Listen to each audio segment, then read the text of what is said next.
حادثه عظیم در ایام محرم اتفاق افتاده در تاریخ که این حادثه تمام شدنی نیست، نه به معنای اینکه استمرار پیدا میکنه نظائر او و اشباح او به جای خود محفوظ، اون بحث دیگری است. اما خود این حادثه مثل خورشیدی است که غروب نداره. یک وقت حادثه عظیمی اتفاق میفته، امروز اتفاق میفته، فردا از بین میره. این حادثه نه، این حادثه مثل خورشید بی غروبی است که همواره بوده تا امروز، بعد از این هم خواهد بود.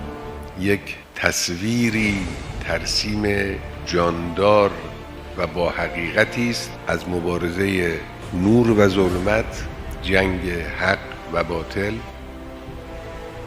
جنگ شرافت با لئامت و دناعت.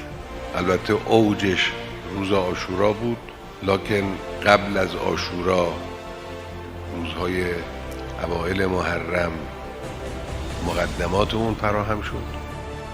بعد از عاشورا حادثه عاشورا تکمیل شد با رهبری زینب کبرا و امام سجاد. منو میذاری میری ولی کی میدونه من چی میکشم.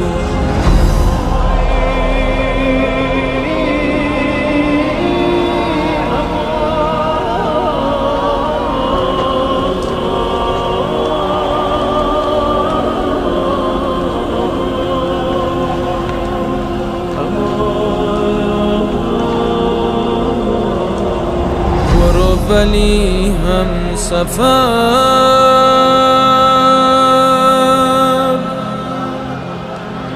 یه خورده آهسته تر، اما اگه راهی بود برگرد و من را ببر.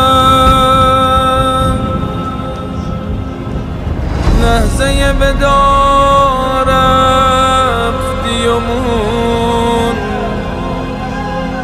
عطر نفست رو چادرم، تو رو به همون خدایی که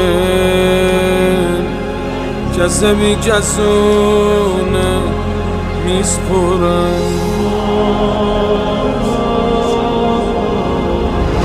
صدای خسته